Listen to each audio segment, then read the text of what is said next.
Intersectionality is discrimination, and it is all the forms of discrimination used in conjunction.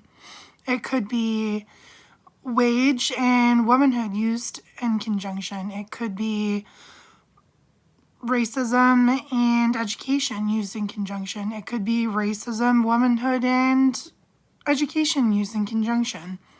My question is, how do we educate people to understand what intersectionality is when before this class I didn't know what that was either?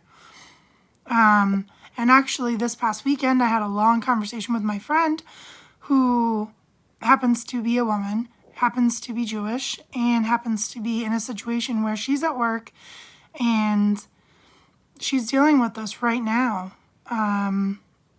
She is in a high-powered position. She wants to go for a higher-powered position.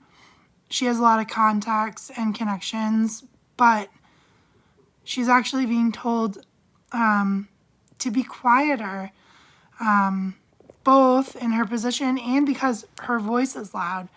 And her boss is actually Jewish, and she looked at her and said, well, we're Jewish, so we're loud. So you got to be quieter. And also maybe you can go for this position when you come back from your vacation, because she's planning on going on vacation. Happens to be to Israel. And when I was talking to her, she was really upset. And she's also in school right now, going back to school. And she had asked her boss, she was like, are you asking me to be less Jewish or less of a woman, or are you asking me to be quiet? And her boss was like, oh no, I'm not asking you to be any of that. I'm asking you to be less. I won't use her real name. We'll call her Tova.